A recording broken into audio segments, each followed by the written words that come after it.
Assalomu alaykum. Sifatga befarq bo'lmagan ishlab chiqarish vakillari. Bizda ofis stulini yakuniy tekshiruv bosqichiga yetib keldik. Bu yangi yaratilgan model bo'lganligi uchun buni testdan разрушение deymiz. Ya'ni buzish uchun testga qo'yganmiz.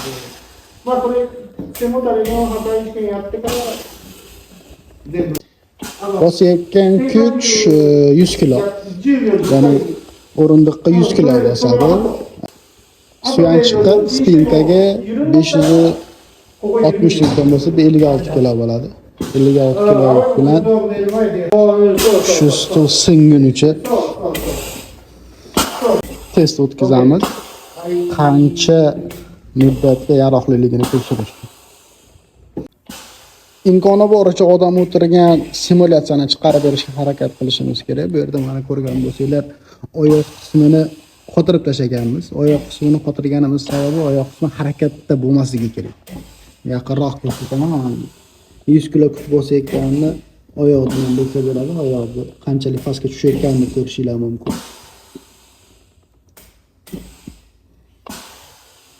Spinkani sentriga emas, balkim 50 mm surilgan joyiga va surilgan joyida ham bosayotgan qurilmamiz stulda spinkasidan chiqib ketmasligi kerak. E'tibor bersanglar, stulimiz qiyshaygan holatda turibdi. Buni sababi ya'ni imkoni boricha sinish ehtimoli yuqori bo'lgan holatga keltirib chiqarishimiz kerak. Test na разрушение shu tartibda o'tkaziladi.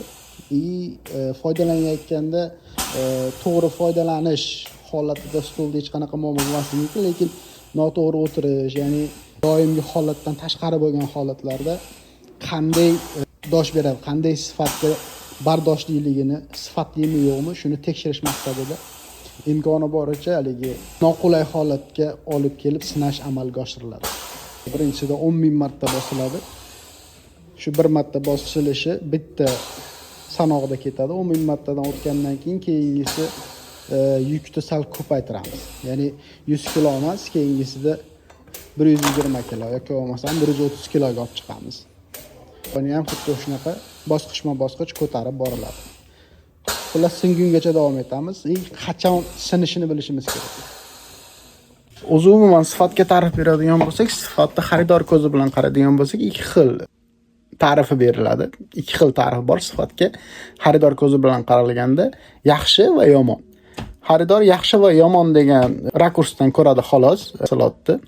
Bizni testni разрушениemiz, ya'ni buzish uchun amalga oshirilgan sinov usulimiz, ya'ni sinovimiz xaridorga bizni mahsulot qanchalik sifatliligini ko'rsatish bilan birgalikda bizni xaridor oldidagi qaysidir ma'noda himoya qobig'imizga ham aylanishi mumkin.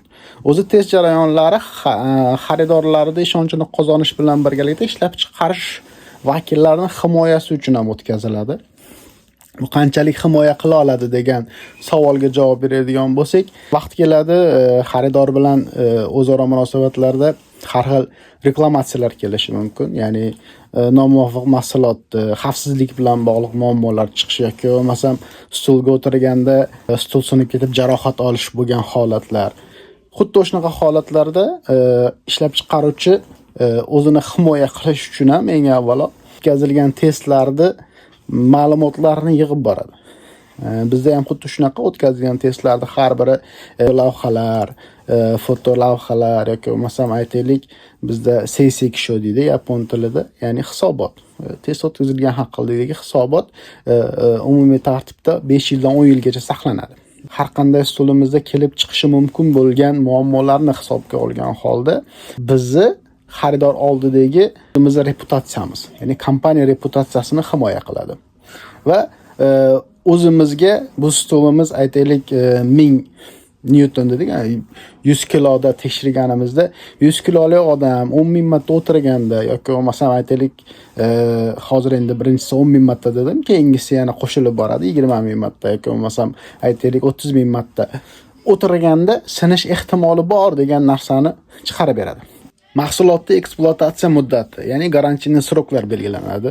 Shartli ravishda 3 yilgacha bo'lishi mumkin yoki bo'lmasam aytaylik 5 yilgacha.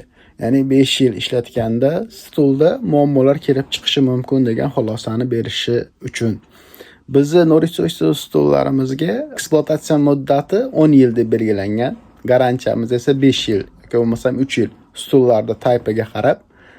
Bu ham bo'lsa shu standart talablar asosida, standartda belgilangan talablar asosida standartda ko'rsatilgan o'lchovlar, o'sha qo'yilayotgan sideniyaga belgilangan 100 kilo yoki bo'lmasam spinkaga berilayotgan 56 kilo ham albatta standart talab asosida belgilangan va xuddi shu standart talab asosida haftasiga 5 kunlik ish kunida ishlaydigan, bir kunda 8 soat ishlaydigan foydalanuvchilar uchun mo'ljallangan ofis stullari hisoblanadi. Xuddi o'sha raqamlar standartda belgilanganligi uchun o'sha standartda ko'rsatilgan raqamlar asosida sinovlar tashkil etiladi.